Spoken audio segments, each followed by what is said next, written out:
Om Shri Sai Ram, Shri Sai Satcharitra, Chapter 8. Importance of Human Birth, Sai Baba begging food, Bayajabai's service, Sai Baba's dormitory, his affection for Kushal Chand.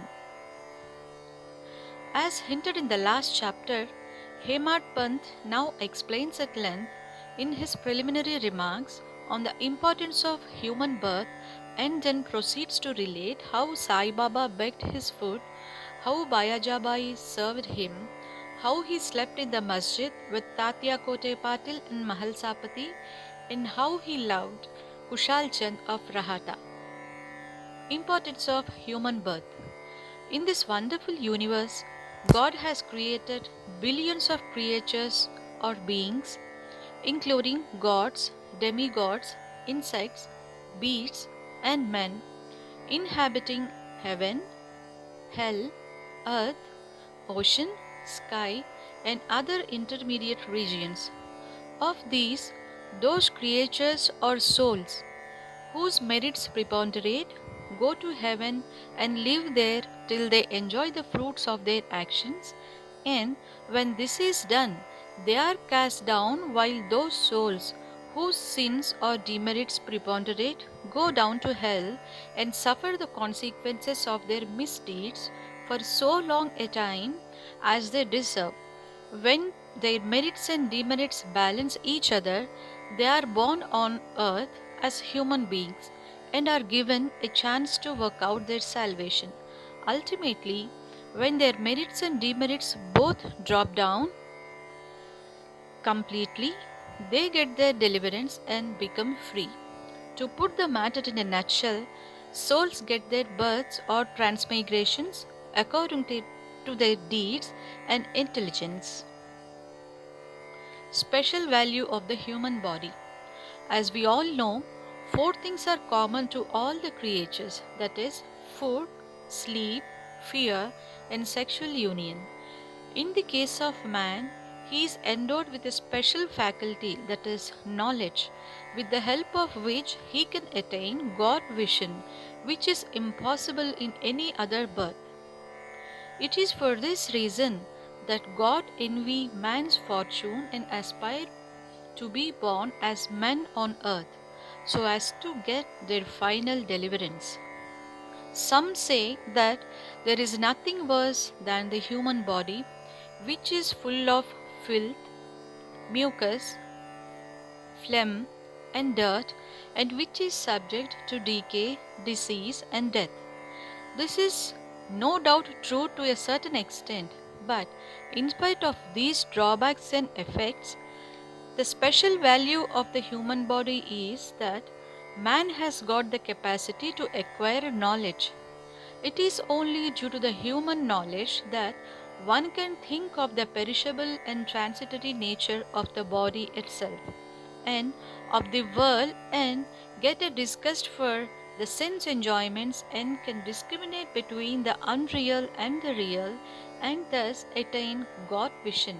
So, if we reject or neglect the body because it is filthy, we lose the chance of God vision, and if we fondle it and run after sense enjoyments because it is precious, we go to hell.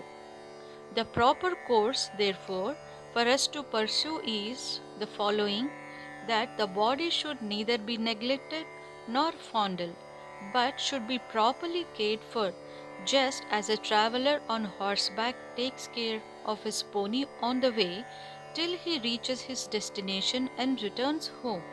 Thus, the body should ever be used or engaged to attain God vision or self realization, which is the supreme end of life. It is said that though God created various sorts of creatures, he was not satisfied, for none of them was able to know and appreciate his work.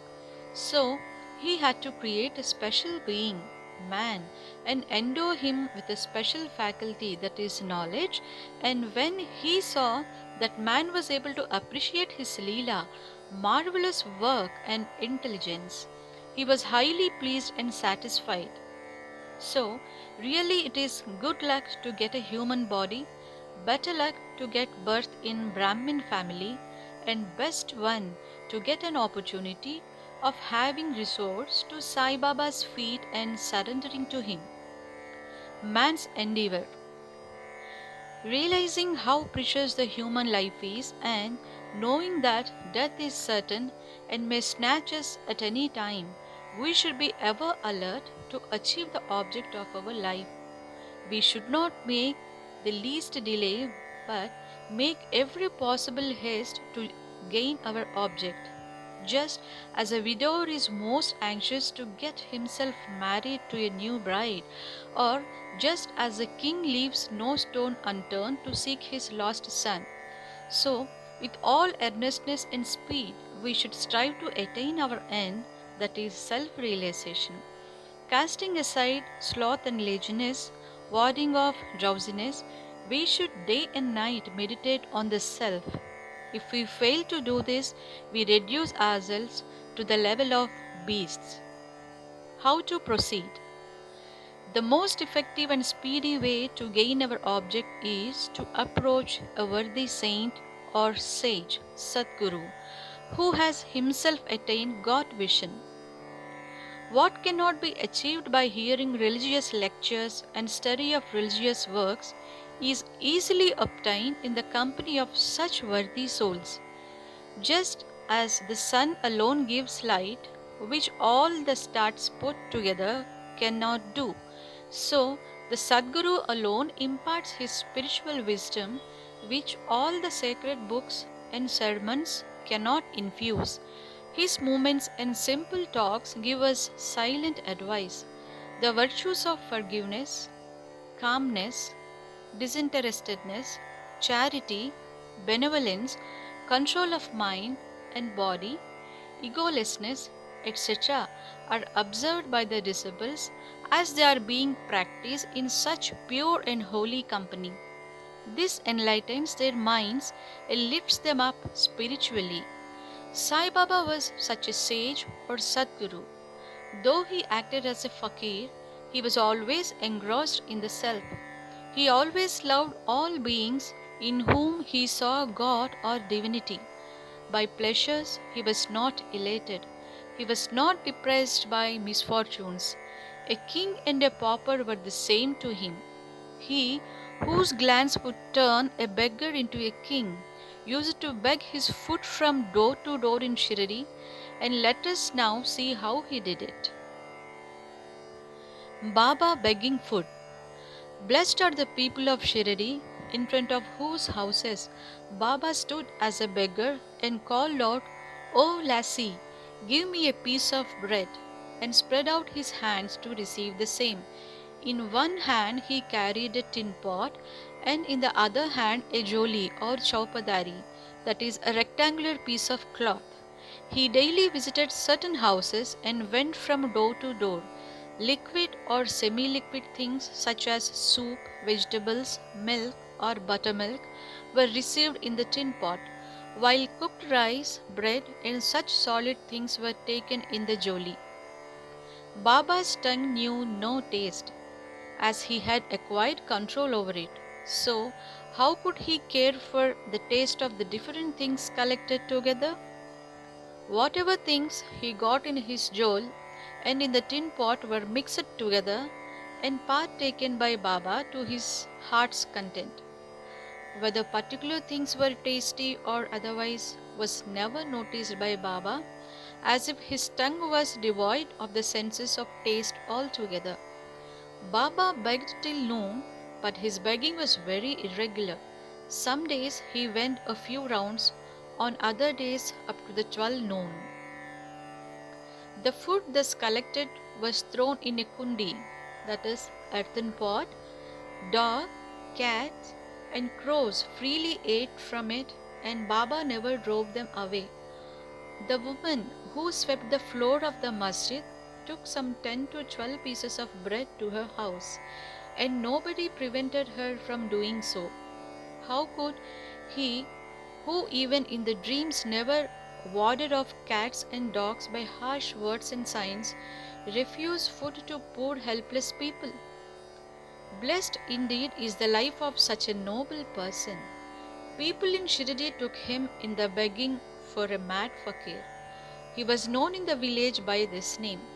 How could one who lived on alms by begging a few crumbs of bread be revered and respected?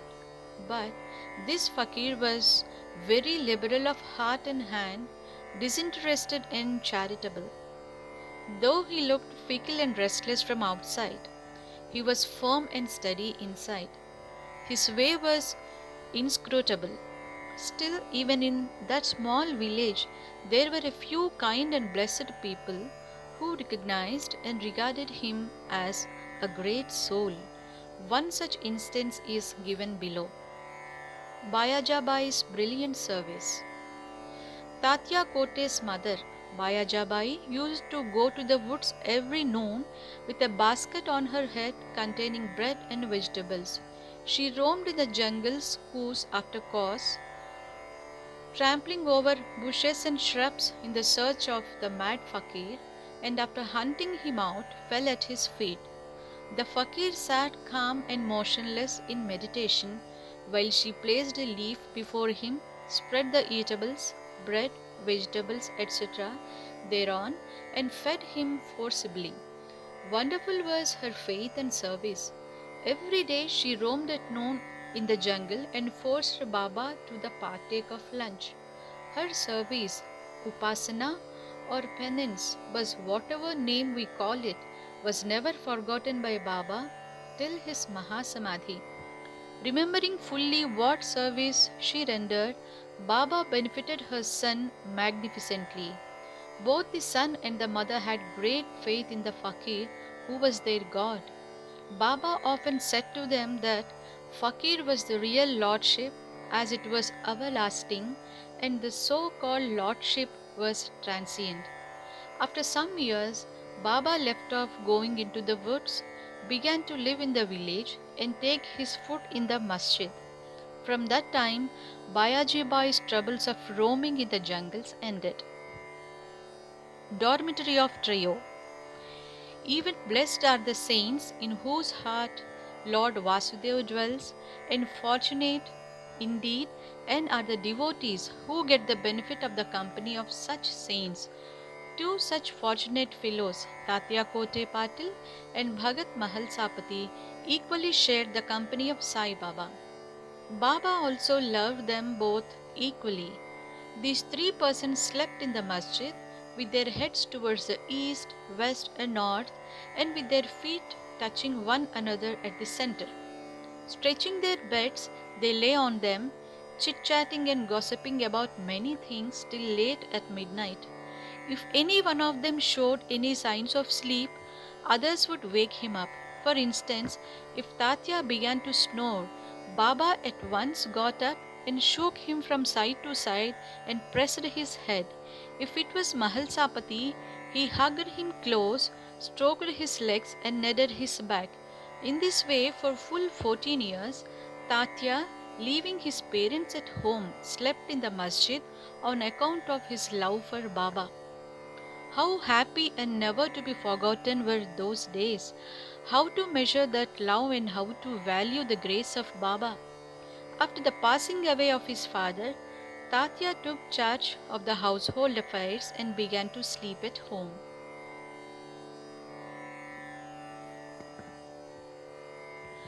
Kushal Chand of Rahata. Baba loved Ganpat Kote Patil of Shirdi. He equally loved Chandrabhan Sheth Marwadi of Rahata. After the demise of the Sheth, Baba loved his nephew Kushal Chand equally, or even perhaps more, and watched his welfare day and night. Sometimes in a bullock cart, at other times in a tanga, with intimate friends, Baba went to Rahata. People of that village came out with band and music and received Baba at the gate of the village and prostrated before him. Then he was taken into the village with great pomp and ceremony. Kushal Chand took Baba to his house, seated him on a comfortable seat and gave him a good lunch. Then they talked freely and merrily for some time, after which Baba returned to Shirdi. giving delight and blessing to all. Shirdi is midway between and equidistant from Rahata on one side and Neemgaon on the other side. Baba never went beyond these places during his lifetime.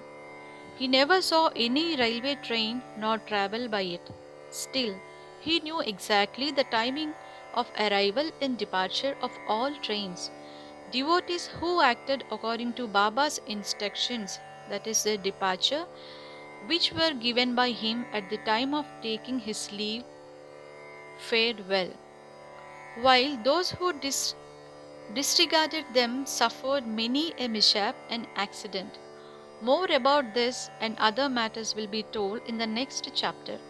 Bow to Sri Sai, peace be to all.